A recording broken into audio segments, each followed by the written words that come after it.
I present the budget for 24-25. We need to focus on four major castes: the गरीब, महिलाएं, युवा and अन्नदाता। 23 जुलाई 2024 Indian economy के लिए बहुत ही इंपॉर्टेंट दिन था, क्योंकि इसी दिन हमारे देश की फाइनेंस मिनिस्टर निर्मला सीतारमण ने यूनियन बजट डिक्लेयर किया। वैसे तो बजट हर साल डिक्लेयर होता है, लेकिन क्या वाकई में इस बजट से आम आदमी को कोई फर्क पड़ता है? तो इसका सिंपल सा जवाब है हाँ, क्योंकि दोस्तों जिस पैसे से बजट डिसाइड होता है वो हमारा ही पैसा होता है और हमें पता होना चाहिए कि गवर्नमेंट इसे कहां और कैसे यूज करने वाली है। अब ये पैसा हमारा कैसे हुआ, अगर आपको ये समझ में नहीं आ रहा है तो थोड़ी देर वीडियो को देखते रहिए, आप खुद समझ जाएंगे। इसके अलावा दोस्तों बजट ये जो टर्म है ये बहुत सारे लोगों को बोरिंग और मुश्किल सा लगता है, बट डोंट वरी, आज मैं आपको कुछ ही मिनटों में एकदम सिंपल तरीके से बजट को एक्सप्लेन करने वाला हूं। क्योंकि दोस्तों एक बार आपको बजट का कॉन्सेप्ट पता चल गया तो उसके बाद में आप खुद डिसाइड कर पाएंगे कि इस साल का जो बजट है वो हमें मुनाफा देगा या फिर नुकसान करने वाला है। अब दोस्तों मैं वीडियो को शुरू करूं उससे पहले अभी तक आपने वीडियो को लाइक नहीं किया तो प्लीज लाइक कर दीजिए और नीचे कमेंट बॉक्स में लिख के बताइए इस साल का ये जो बजट आया इससे आप खुश हैं या फिर नहीं है। दोस्तों अगर आम भाषा में कहें तो सरकार की कमाई और उस कमाई को कहां खर्च किया जाएगा उसका हिसाब किताब यानी कि बजट। देखिए जब हमारी सैलरी आती है तो हम क्या करते हैं, हम आने वाले महीने में कितना खर्चा करेंगे, कहां पे खर्चा करेंगे, कितनी सेविंग करेंगे, इसके बारे में सारी चीजें डिसाइड करते हैं। यही प्लानिंग जब देश के लेवल पे होती है तो उसे कहते हैं बजट। देखिए हर साल एक फाइनेंशियल बजट डिक्लेयर होता है जो फाइनेंस मिनिस्टर बेसिकली 3 फैक्टर पे पार्लियामेंट के सामने पेश करते हैं। अब देखिए दोस्तों भले ही हमको एक दिन में बजट का पता चल जाता है, लेकिन 6 महीने पहले से उस बजट की तैयारियां शुरू हो जाती है। सारी चीजों को प्रॉपर्ली स्टडी करके फाइनेंस मिनिस्टर और प्राइम मिनिस्टर बजट को फाइनल करते हैं, जिसका प्रोसेस बेसिकली 2 पार्ट में डिक्लेयर होता है। पहला पार्ट अनाउंसमेंट्स, इसमें इकोनॉमी का रोड मैप क्या होगा ये डिस्कस किया जाता है, साथ ही पिछले साल का गोल क्या था, वो कितना सक्सेसफुल रहा, इसके बारे में भी बताया जाता है। दूसरा पार्ट कैलकुलेशन, और यहां पे सबकी नजरें गड़ी होती है। देखिए दोस्तों हमारे देश में अलग अलग सेक्टर के लिए अलग अलग मिनिस्ट्री है, जैसे कि ministry of finance, ministry of defence, ministry of transportation वगैरह वगैरह। अब देखिए आने वाले साल में कौन से सेक्टर में कितना पैसा खर्चा होगा, कितना डेवलपमेंट हो सकता है, इसी की वजह से टैक्स में भी क्या क्या चेंजेस होंगे ये भी डिसाइड किया जाता है और ये सारी चीजें इसी पार्ट में बताई जाती है। अब दोस्तों ये तो हुआ बजट का एडवांस रूप, लेकिन दोस्तों क्या आप जानते हैं कि इस बजट की एक्चुअल शुरुआत राजा महाराजाओं के जमाने से हुई थी, लेकिन उस वक्त इसको कोई स्पेसिफिक नाम नहीं दिया गया था। वैसे दोस्तों नाम की अगर हम बात करें तो बजट इस वर्ड को फ्रेंच वर्ड बगेट से लिया गया है, जिसका मतलब होता है बैंक या फिर वॉलेट। इसके अलावा दोस्तों 1760 में ब्रिटेन के प्राइम मिनिस्टर रॉबर्ट वॉलपोल ने दुनिया का सबसे पहला ऑफिशियल बजट प्रेजेंट किया था। यह बजट फाइनेंशियल अकाउंटेबिलिटी और ट्रांसपेरेंसी के लिए पेश किया गया था और इसके बाद में हर कंट्री में इसका यूज किया जाने लगा। और अगर हम इंडिया की बात करें तो इंडिया का पहला बजट 1860 में पेश किया गया था और आजाद हिंदुस्तान का पहला बजट 26 नवंबर 1947 को डिक्लेयर हुआ था। अब रिसेंट की बात करें तो इंडिया का बजट एक डेफिसिट बजट है, यानी कि हमारे देश में जितनी इनकम हो रही है उससे ज्यादा खर्चे हो रहे हैं। इसके अलावा फाइनेंस सेक्टर के डिसीजन का इंपैक्ट जितना इकोनॉमी पे होता है उतना ही कॉमन मैन पे भी होता है, क्योंकि दोनों एक दूसरे के साथ इंटरलिंक्ड है। क्योंकि दोस्तों महंगाई कितनी बढ़ेगी, टैक्स घटेंगे या फिर बढ़ेंगे, ये सब फाइनेंस सेक्टर तय करता है। और इसके अलावा एक और चीज पर मेजर इफेक्ट पड़ता है और वो है हमारा शेयर मार्केट। देखिए इकोनॉमी में होने वाले छोटे बड़े बदलाव से स्टॉक मार्केट काफी फ्लक्चुएट करता है और इसी वजह से मार्केट में ट्रेड करना थोड़ा सा रिस्की हो जाता है। लेकिन दोस्तों आज मार्केट में एक ऐसी ऐप अवेलेबल है जिसमें आप बिना किसी टेंशन के ट्रेडिंग कर सकते हैं और उस ऐप का नाम है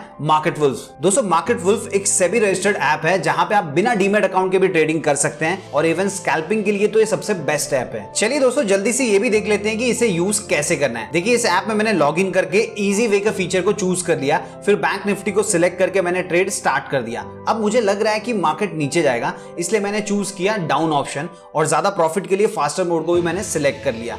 देखिए कितने इजीली मैंने अपने ट्रेड को प्लेस कर दिया है। दोस्तों आप अपने ट्रेड को यहां से इजीली मॉनिटर भी कर सकते हैं और जब आपको लगे कि मैंने डिजायर प्रॉफिट लेवल रीच कर लिया है तो आप ट्रेड को स्टॉप कर सकते हैं। और देखिए मैंने 1541 रुपए का प्रॉफिट बुक भी कर लिया, मतलब सिर्फ 2 मिनट में 48% का प्रॉफिट हो गया। लेकिन दोस्तों मार्केट वुल्फ ऐप की सबसे इंपॉर्टेंट बात है इसका मिनिमम ब्रोकरेज। देखिए इस ऐप में प्रॉफिट होने पे 19 रुपए ब्रोकरेज फीस लगती है और लॉस होने पे मात्र 9 रुपए। पर बाकी के ऐप्स में चाहे लॉस हो या फिर प्रॉफिट हो आपको मिनिमम 20 रुपए तो पे करने ही पड़ते हैं। और दोस्तों इतना नहीं, इस ऐप में कोई मेंटेनेंस चार्जेस भी नहीं है, बस सिंपली आपको एक बार 99 रुपए पे करना है, फिर लाइफ टाइम तक आप विदाउट मेंटेनेंस चार्जेस ट्रेडिंग कर सकते हैं। सो अगर आप भी मार्केट वुल्फ ऐप के बारे में और डिटेल में जानना चाहते हैं तो आप लोगों के लिए मैंने इसी वीडियो के डिस्क्रिप्शन में मार्केट वुल्फ ऐप का लिंक दे दिया है, सिंपली उस पर क्लिक कीजिए, एप्लीकेशन को डाउनलोड कीजिए और यहां से ट्रेडिंग करके अच्छे खासे पैसे कमाइए। चलिए दोस्तों अब फिर से बात करते हैं बजट के बारे में। देखिए दोस्तों दोस्तों कुछ साल पहले तक बजट 1 अप्रैल को डिक्लेयर होता था, लेकिन 2017 से ये बजट 1 फरवरी को डिक्लेयर होने लग गया। अब दोस्तों हो सकता है आप में से कुछ लोग सोच रहे होंगे फिर इस बार 1 फरवरी को बजट क्यों नहीं डिक्लेयर किया गया। तो मैं आपको बता देता हूं, 1 फरवरी को बजट डिक्लेयर हुआ था, लेकिन इस बार इलेक्शन थे जिसकी वजह से टेम्परेरी बजट को डिक्लेयर किया गया था। क्योंकि देश में जिस साल इलेक्शन होते हैं उस साल सरकार चेंज होने के काफी ज्यादा चांसेस होते हैं, इसीलिए इलेक्शन के रिजल्ट आने तक टेम्परेरी बजट को डिक्लेयर किया जाता है और इस टेम्परेरी बजट को इंटरिम बजट कहते हैं। और दोस्तों इसीलिए फिर से एक बार यानी कि 23 जुलाई को एनडीए सरकार ने नए टर्म का पहला यूनियन बजट डिक्लेयर किया।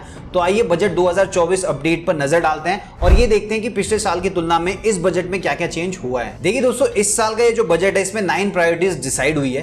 फाइनेंस मिनिस्टर ने दावा किया है कि ये बजट गरीब, किसान, महिला और युवाओं पे फोकस्ड है। इसलिए अगर हम एग्रीकल्चर सेक्टर की बात करें तो इस साल किसानों के लिए 1,52,000 करोड़ रुपए अलॉट किया गया है, जो कि पिछले साल से ज्यादा है और ये अनाज के प्रोडक्शन, स्टोरेज और मार्केटिंग के लिए खर्चा होने वाला है। अब दोस्तों अगर हम बात करें महिलाओं की, तो महिलाओं के लिए 3 लाख करोड़ की स्कीम्स अलॉट की गई है जो कि महिलाओं के विकास में मदद करेगी। फिलहाल जो लाड़की बहन योजना शुरू हुई है वो भी इसी का एक हिस्सा है। इवन देश के फ्यूचर जनरेशन के लिए भी इस बजट में कई बदलाव नजर आए हैं। गवर्नमेंट ने अगले 5 साल में 2 लाख करोड़ जॉब्स क्रिएट करने का विजन रखा है और दोस्तों इसीलिए इस बजट में employment skilling scheme, internship scheme declare की गई है, जिससे हर 5 साल में स्टूडेंट को स्किल बेस्ड ट्रेनिंग दी जाएगी। इसके अलावा दोस्तों डिफेंस सेक्टर के लिए इस बजट में 1,52,000 करोड़ रुपए अलॉट किया गया है, जो कि पिछले साल की तुलना में काफी ज्यादा है और इससे डिफेंस सेक्टर में नई मशीनरी, नए चेंजेस लाना कुछ हद तक आसान हो जाएगा। इसके अलावा दोस्तों इस साल सबसे ज्यादा इंक्रीमेंट रूरल डेवलपमेंट सेक्टर में देखने को मिल रहा है। इस सेक्टर के लिए अलॉटेड सब्सिडी है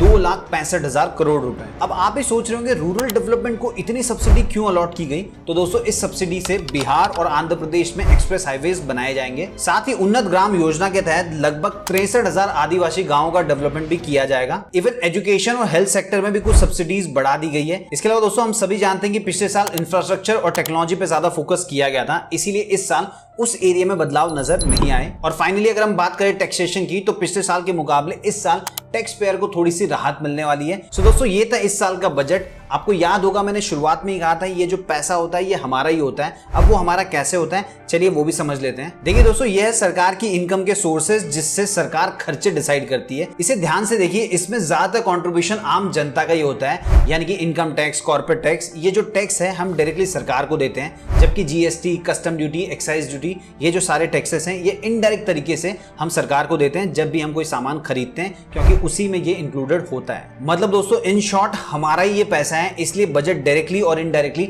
हम सब पर असर डालता है। अब वो कैसे डालता है, चलिए ये भी समझते हैं। सबसे पहला गवर्नमेंट स्कीम्स और सब्सिडीज। देखिए दोस्तों, जनता के विकास के लिए सरकार हर साल नई नई योजनाएं लेकर आती है। जैसे फॉर एग्जांपल अगर मैं आपको बताऊं तो गैस पे सब्सिडीज पहले हमको देखने को मिलती थी, वैसे ही इस साल सरकार ने लाडली बहन योजना के लिए अलग अलग सब्सिडीज डिक्लेयर की है, जिससे महिलाएं इस योजना का फायदा ले सकती है। अब दोस्तों अगर आपको बजट के बारे में पता ही नहीं होगा तो आपको इस योजना के बारे में भी नहीं पता होगा और फिर आप इसका फायदा नहीं उठा पाएंगे। इसीलिए जब भी बजट आता है तो आपको उसे ध्यान से देखना चाहिए, क्योंकि अगर हम बजट पे ध्यान देंगे तभी हमको ऐसी योजनाओं के बारे में पता चलेगा और जब योजनाओं के बारे में पता चलेगा तो उसमें अप्लाई करके हम भी उसका फायदा उठा पाएंगे। दूसरा, टैक्स में चेंजेस। देखिए दोस्तों, जैसे कि हम सब जानते हैं कि 2017 से वैट यानी कि वैल्यू एडेड टैक्स को हटाकर उसकी जगह पे जीएसटी को इंप्लीमेंट कर दिया गया था, जो कि होता है गुड्स एंड सर्विस टैक्स। अब दोस्तों ये जो सारे मेजर चेंजेस होते हैं इनको कैसे इंप्लीमेंट किया जाएगा, ये सारी चीजें बजट में ही डिसाइड होती है। इसके अलावा दोस्तों सब्सिडी में चेंज होना, जीएसटी का बढ़ना या घटना, इन सारी चीजों का इंपैक्ट डायरेक्टली रिटेल मार्केट पे होता है और टैक्सेस का यही इक्वेशन इनडायरेक्टली हमारी रोजाना की जिंदगी पर असर डालता है। तीसरा, एजुकेशन और हेल्थ। देखिए दोस्तों, एजुकेशन और हेल्थ ये दोनों हमारे देश के इंपॉर्टेंट सेक्टर हैं। एजुकेशन सेक्टर में मिलने वाले पैसे से गवर्नमेंट क्या करती है, स्कूल, कॉलेजेस, इनमें इंप्रूवमेंट करती है और इनकी क्वालिटी को इंप्रूव करती है। इसके अलावा दोस्तों गवर्नमेंट पब्लिक की हेल्थ प्रॉब्लम के लिए क्या क्या कर रही है ये भी बजट में ही पता चलता है। चौथा, एम्प्लॉयमेंट। दोस्तों क्या आपको पता है कि हर साल गवर्नमेंट कुछ सब्सिडीज खास इंफ्रास्ट्रक्चर और स्टार्टअप के लिए अलॉट करती है। इससे नई एम्प्लॉयमेंट अपॉर्चुनिटी जनरेट होकर एम्प्लॉयमेंट रेट बढ़ता है। जैसे कि लाड़का भाऊ योजना, इस योजना के तहत स्टूडेंट्स को एम्प्लॉयमेंट दी जा रही है, जिसका डेफिनेटली इंपैक्ट आम आदमी के एम्प्लॉयमेंट पे होने वाला ही है। लेकिन दोस्तों सिर्फ आम आदमी नहीं, इस बजट का असर इकोनॉमी, शेयर मार्केट और इंटरेस्ट रेट पे भी होता है। बजट में डिक्लेयर किए हुए इंफ्रास्ट्रक्चर और स्टार्टअप की वजह से इकोनॉमी का ग्रोथ रेट बढ़ता है। इनफैक्ट दोस्तों देश के पैसे का प्रॉपर प्लानिंग भी किया जाता है, जिससे देश में फाइनेंशियल डिसिप्लिन बना रहे फाइनेंशियल डिसिप्लिन कोरोना जैसे सिचुएशन में देश को स्टेबल बनाए रखने में मदद करता है। तो दोस्तों ये था एक शॉर्ट वीडियो बजट के ऊपर, इससे आप समझ गए होंगे बजट आपके लिए कितना इंपॉर्टेंट होता है। सो देखिए सरकार आपकी तरक्की के लिए कितने एफर्ट लगा रही है और आपके पैसे को प्रॉपर्ली यूज कर रही है कि नहीं कर रही है, इसके लिए आपको बजट पे ध्यान देना जरूरी होता है। उम्मीद है दोस्तों आपको ये वीडियो पसंद आया होगा। अगर वीडियो पसंद आया तो इस वीडियो को अपने सभी फ्रेंड्स, फैमिली मेंबर और जान पहचान के साथ शेयर कीजिए। सो अगर आप भी मार्केट वुल्फ ऐप के बारे में और डिटेल में जानना चाहते हैं तो आप लोगों के लिए मैंने इसी वीडियो के डिस्क्रिप्शन में मार्केट वुल्फ ऐप का लिंक दे दिया है। सिंपली उस पर क्लिक कीजिए, एप्लीकेशन को डाउनलोड कीजिए और यहां से ट्रेडिंग करके अच्छे खासे पैसे कमाइए। चैनल को सब्सक्राइब कर लीजिए। मिलते हैं दोस्तों अगले वीडियो में फिर एक इंटरेस्टिंग टॉपिक के साथ।